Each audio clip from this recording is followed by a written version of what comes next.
स्वामी भी मैं ही हूँ। और क्या विचार करना है कि सबका यज्ञों का कर्ता और भोक्ता भी मैं ही हूँ। मेरे अलावा ना कोई करता है ना कोई भोगता है। सोच लो अपने अपने पर तुम क्या क्या कर सकते हो,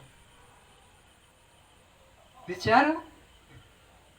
सुकांत भी विचारे, रमेश भी विचारे, बापू भी विचारे, गौरी भी विचारे, मीका, हाँ, अनीता, श्रद्धा विचारो, निरंजन भी विचारे।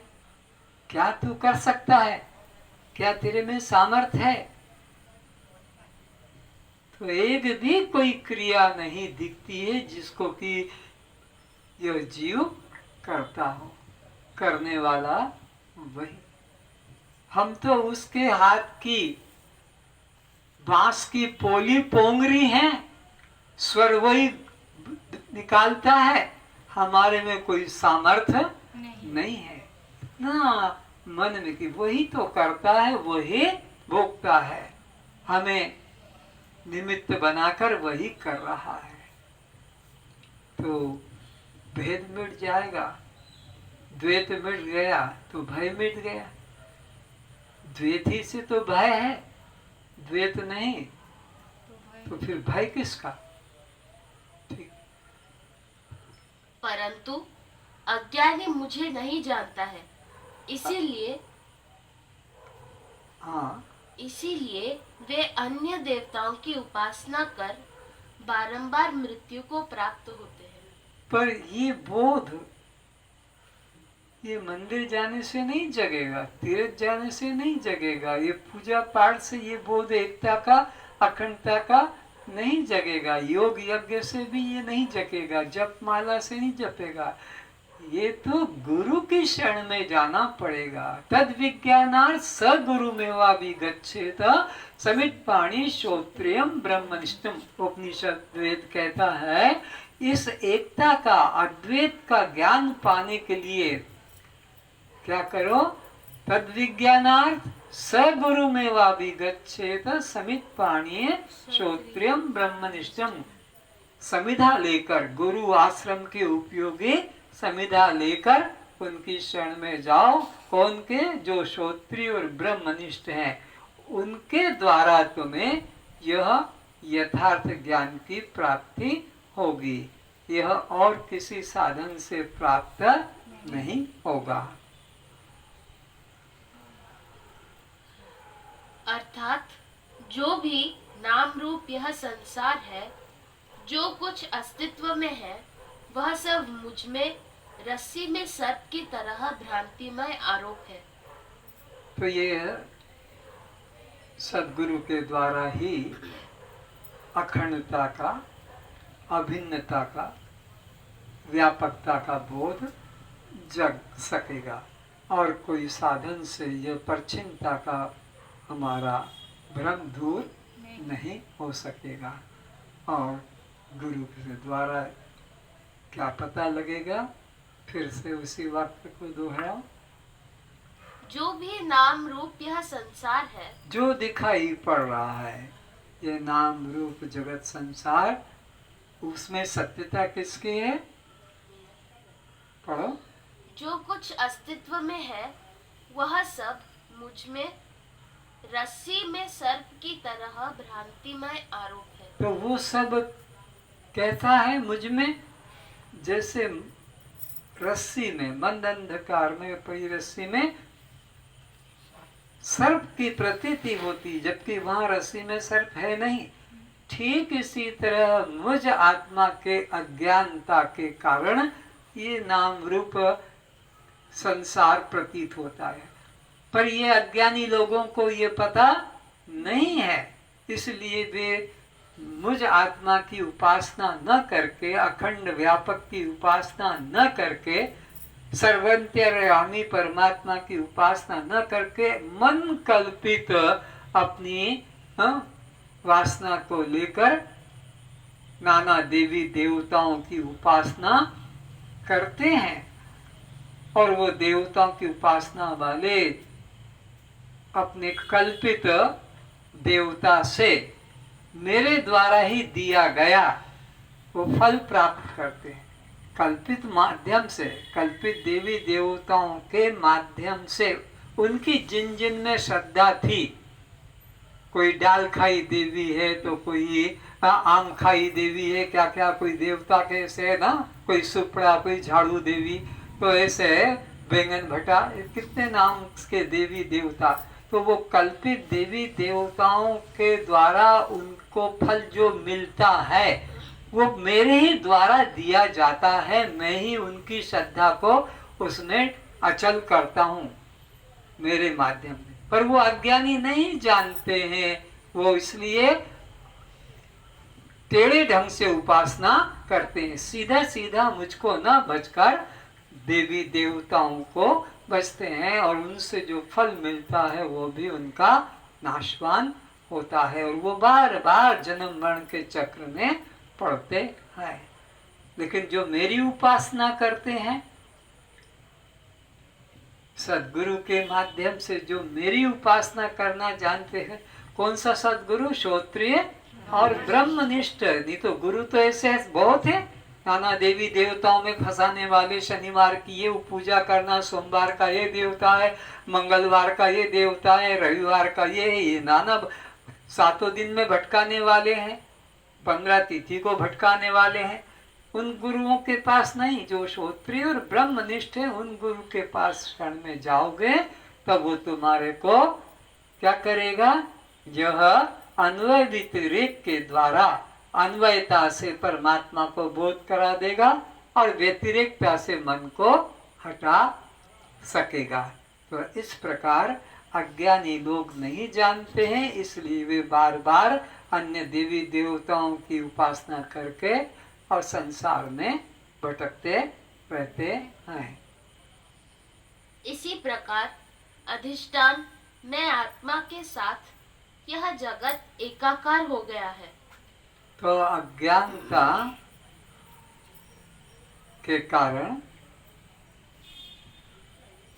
ये जगत और मुझ में, अज्ञानी को तो भेद मालूम पड़ेगा, लेकिन मेरे से एकाकार हो गया, मुझसे ये जगत भेद, जगत अलग नहीं। फिर पढ़ो। इस प्रकार अधिष्ठान मैं आत्मा के साथ, किस अधिष्ठान की बात हो रही है? आत्मा अधिष्ठान, मैं अधिष्ठान। और उस अधिष्ठान से जो भी पदार्थ प्रतीत होता है वो अध्यस्त पदार्थ उससे अलग नहीं रहता है। तो ये जगत का अधिष्ठान तो मैं हूँ, और यह जगत अध्यस्त प्रतीत हो रहा है, तो एकाकार हो रहा है। जैसे तेल तेल मिल गए, पानी पानी मिल गया, तब वहाँ किसमें किसका ग्रहण, त्याग या लय हो सकेगा? तो यह जगत मुझ में कैसा एकत्व को प्राप्त हुआ है? जैसे तेल और तेल में तेल डाल दो, एक हो जाता है। दूध में दूध डाल दो, एक हो जाता है। इसी तरह वो चेतन तत्व और ये जगत मेरे साथ कैसा हो गया है? जैसे तेल में तेल या पानी में पानी डालने से एक रूप हो जाते हैं, ऐसे यह ब्रह्म और यह जगत दोनों एकाकार हो गए हैं। एकमेवा अद्वितीयम ब्रह्म, अर्थात यहाँ मेरे अतिरिक्त किंचित भी अन्य नहीं है। तो यहाँ मुझ चैतन्य आत्मा के अतिरिक्त कुछ भी अन्य नहीं है, सब मैं ही रूपों में विद्यमान हूँ। यह सब जगत मुझ अखंड अद्वय सत्ता में प्रतीति मात्र कल्पित ही जानो। तो इस जगत को तुम भिन्न रूप से सत्य मत जानो, इसको कल्पित ही जानो। कैसा जानो? जैसे स्वप्न नगर स्वप्न दृष्टा से भिन्न नहीं है, वो कल्पित है, क्योंकि नींद टूटने पर स्वप्न दृष्टा ही रहता है, स्वप्न संसार अदृश्य हो जाता है। तो अज्ञानता से यह संसार प्रतीत होता है, ज्ञान हो जाने से ये संसार की कुछ सत्ता प्रतीति नहीं होती है। तो इसे ऐसा ही कल्पित जानो। यहाँ पूर्ण रूप से भेद का निषेध कर दिया गया है। तो जगत नाम की कोई वस्तु भिन्न है ही नहीं। स्वप्न सृष्टि कोई भिन्न स्वप्न दृष्टा से है ही नहीं। तो ऐसे ही यह सब आत्मा से अतिरिक्त जगत कुछ है ही नहीं। अर्थात मेरे अतिरिक्त अन्य कुछ भी पदार्थ नहीं है। फिर से, अर्थात मेरे अतिरिक्त अन्य कुछ भी पदार्थ नहीं है। हाँ, पदार्थ नहीं है। मेरे अतिरिक्त कोई दूसरा किंचित भी नहीं। नानास्ति किंचन, किंचित भी, एक पत्र भी, एक पुष्प भी, एक कली भी जो भी है, पर ये मुझसे भिन्न। ये पौधा, ये गमला, ये पंखा, ये लाइट, अरे ये सूर्य, ये चंद्रमा, ये तारे, ये समुद्र, ये नदियां, मुझसे किंचित भी भिन्न। इन सबको मैं ही तो प्रकाशित करता हूं। अगर मैं न रहूं या मैं बिस्तर से न जगूं तो ये सूर्य उदय हुआ है।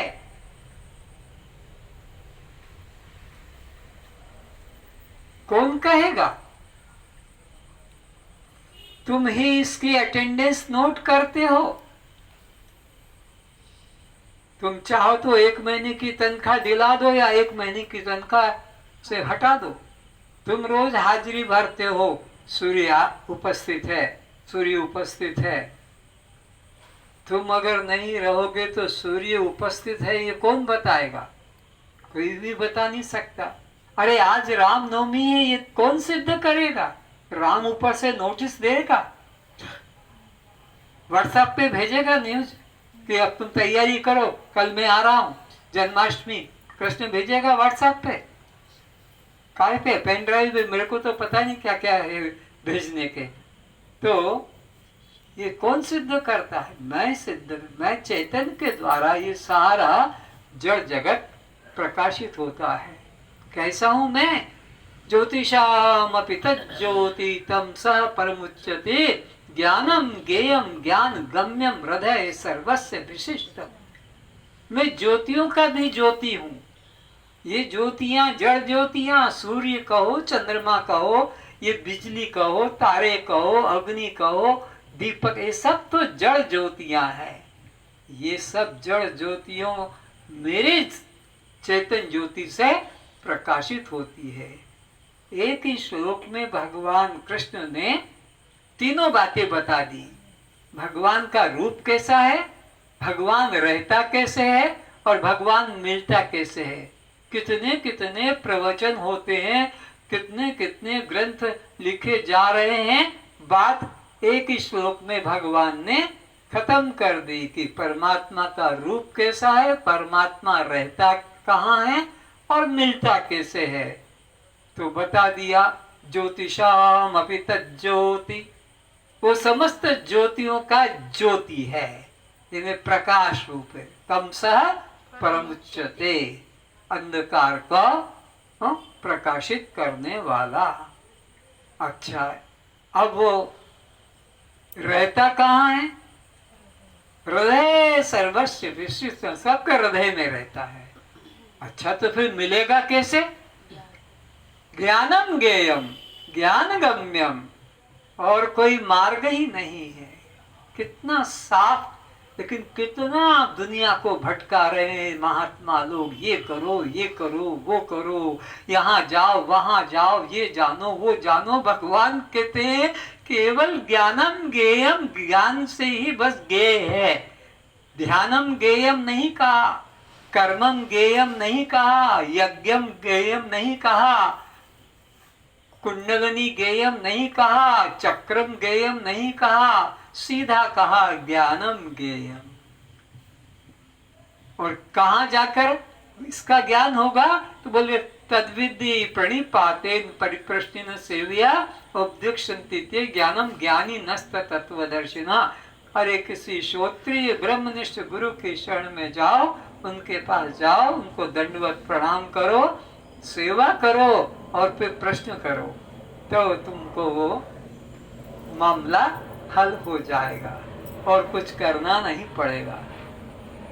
सारे वेद उपनिषद का सार बता दिया 13 अध्याय के इस 17 श्लोक के अंदर। कुछ और करने की जरूरत नहीं, निश्चिंत हो जाओ, बस निश्चय कर लो कि अहम ब्रह्मास्मि, अयम आत्मा ब्रह्म तत्वमसि। अयम आत्मा ब्रह्म तत्वमसि, तू भी ब्रह्म है और मैं भी ब्रह्म हूँ। मैं और तू दो नहीं, एक ही चेतन तत्व है। यही निश्चय करना है। एकमात्र मैं ही सत्य हूँ। यदि कुछ दिखाई पड़ता है तो वह मुझ में भ्रांतिमय आरोप है। जैसे रस्सी में सर्प, आकाश में नीलिमा, मरुभूमि में जल, सीप में रजत की तरह। अगर कुछ, पहली बात तो मेरे अलावा किंचित भी कुछ अन्य नहीं है। वेद का सिद्धांत है, इसको तो कोई काटना संभव नहीं। कोई आज तक कितने संप्रदाय बने पर कोई इसको काट नहीं सका, वेद के विपरीत में कुछ कह नहीं सका। तो एक ये निश्चय कर लो कि यहाँ एक ब्रह्म के अलावा अन्य कुछ भी सत्य नहीं है। मैं ही सर्व आकारों में विद्यमान हूँ। जो संपूर्ण भूतों को मुझ आत्मा में और संपूर्ण भूतों में मुझ आत्मा को देखता है, वह सर्वात्म दर्शन करने वाला किसके साथ ग्रहण, त्याग, द्वेष या लय कर सकेगा? बस वही कि जो सब में एक अपने को देखता है, वो किसी से भी घृणा नहीं करेगा, कि द्वेष नहीं करेगा, कि शत्रुता नहीं करेगा, क्योंकि जब दूसरा कुछ है ही नहीं। ये हाथ भी मेरा और ये हाथ भी मेरा, इस हाथ से ही चाकू लग गया तो इस हाथ से फिर इसको सजा देना पड़ेगा कि छोड़ दोगे? छोड़ देंगे। क्यों सजा क्यों नहीं दोगे? दोनों ही मरे। और कोई तो तुम्हें देता है तो तुम ईंट का जवाब पत्थर से दे देते हो, हाँ, थप्पड़ मार देते हो। नौकर से तुम्हारे पांव पे कुछ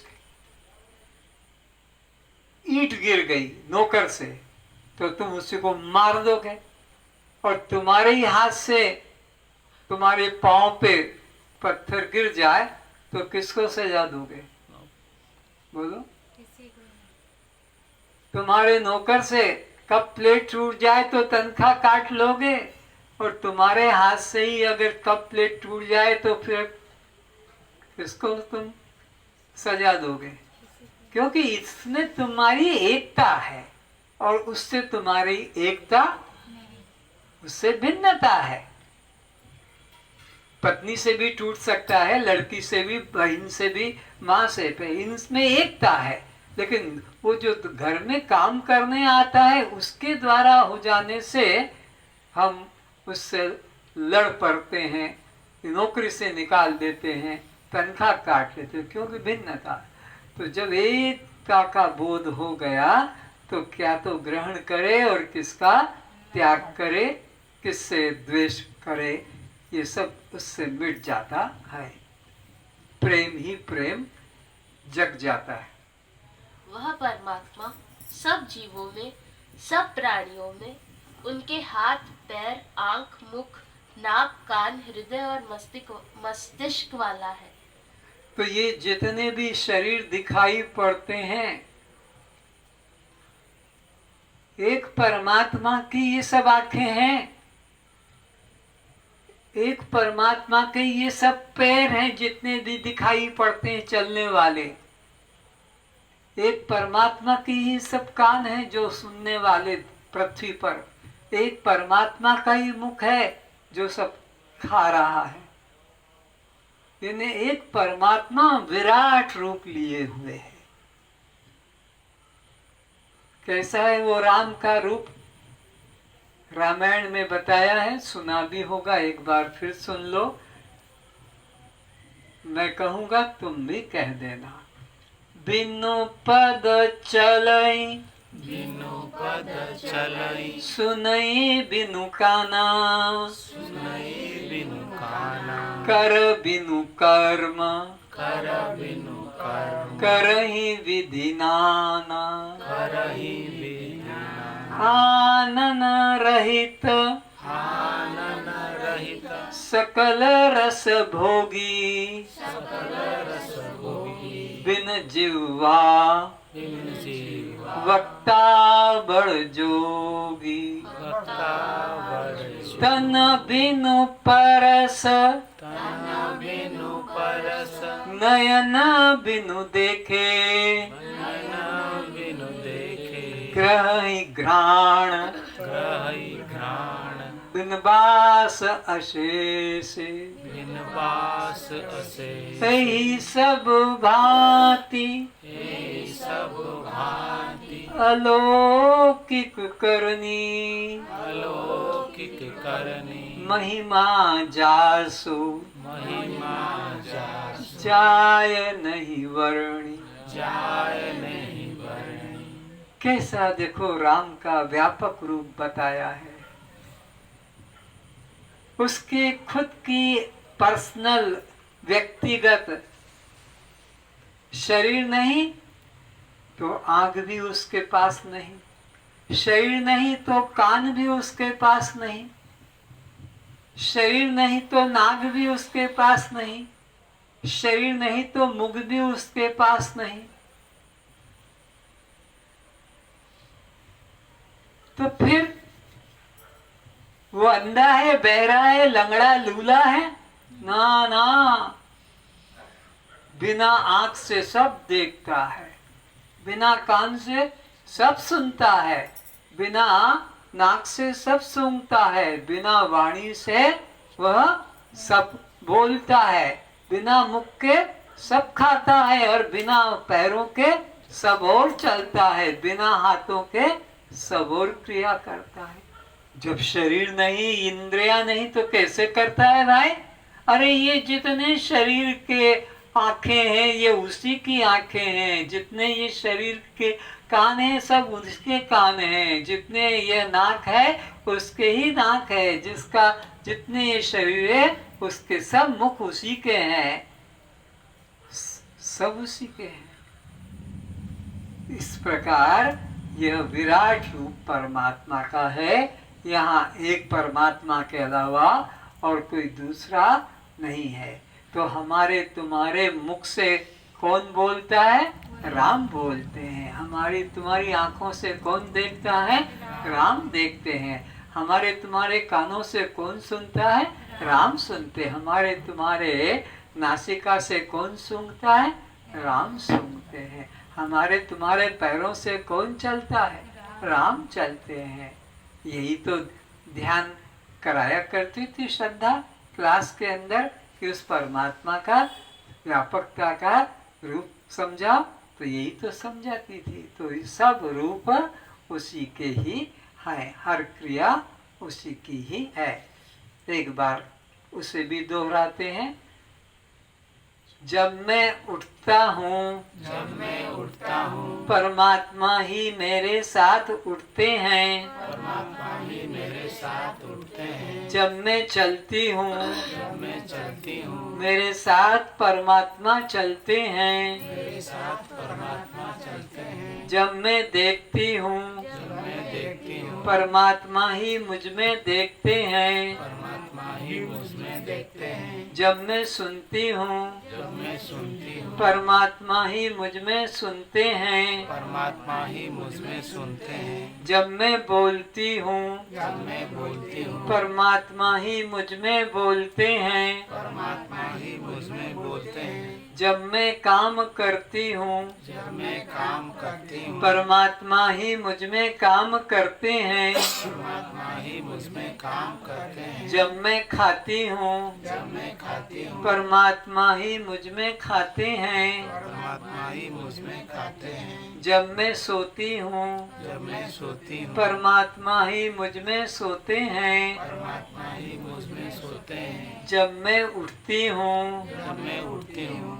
परमात्मा ही मुझ में उठते हैं। परमात्मा ही मुझ में उठते हैं। मेरी सत्ता के बिना मेरी सत्ता के बिना बिना परमात्मा के बिना परमात्मा के इस जड़ शरीर से इस जड़ शरीर से किसी प्रकार का किसी प्रकार का काम नहीं होता है। काम नहीं होता है। इस जड़ शरीर में इस जड़ शरीर में सभी काम सभी काम मुझ चेतन आत्मा के द्वारा ही उस चेतन आत्मा के द्वारा होते रहते हैं। होते रहते हैं। इसलिए इसलिए उस परमात्मा को उस परमात्मा को अपने शरीर में ही अपने शरीर में ही अखंड रूप से अखंड रूप से चेतन रूप से चेतन रूप से साक्षी रूप से साक्षी रूप दृष्टा से रूप से दृष्टा रूप से हर समय हर समय जानते रहें। जानते रहे।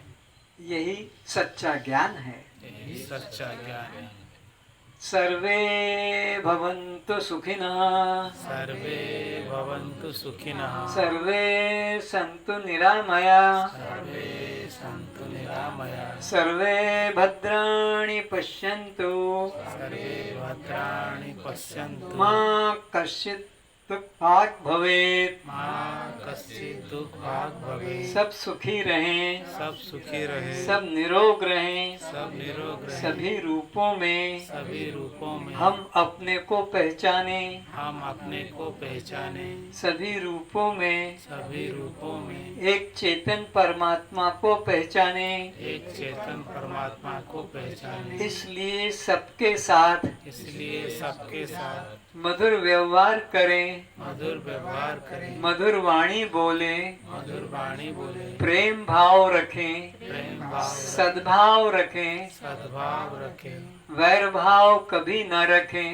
वैर भाव कभी न रखें। अगर किसी से वैर भाव हो गया है अगर किसी से वैर भाव हो गया है तो उससे क्षमा मांगे। तो उससे क्षमा मांगे। सबको अपना मित्र जाने, सबको अपना मित्र जाने। सबके कल्याण की भावना करें। सबके कल्याण की भावना करें। सर्वे भवन्तु सुखिनः सर्वे भवन्तु सुखिनः सर्वे सन्तु निरामयाः सर्वे सन्तु निरामयाः सर्वे भद्राणि पश्यन्तु सर्वे भद्राणि पश्यन्तु मा कश्चित् दुःखात् भवेत्। मा कश्चित् दुःखात् भवेत्। ओम शांति शांति शांति। ओम शांति शांति शांति। आप लोगों ने ध्यान से प्रवचन सुना, कुछ अपने जीवन में ग्रहण करने के लिए संकल्प भी उठाया है कि आज से हम अपने को सब रूपों में समान देखेंगे। आज से सब रूपों में हम परमात्मा को ही देखेंगे। आज से हम सब क्रियाओं में परमात्मा को ही देखेंगे। आज से हम सब वस्तुओं में केवल परमात्मा को ही देखेंगे। वस्तु के नाम रूप में नहीं अटकेंगे, बल्कि वस्तु का जो प्रकाशक है वो चेतन आत्मा मैं हूँ, ऐसा विचार ही। ओम शांति शांति शांति।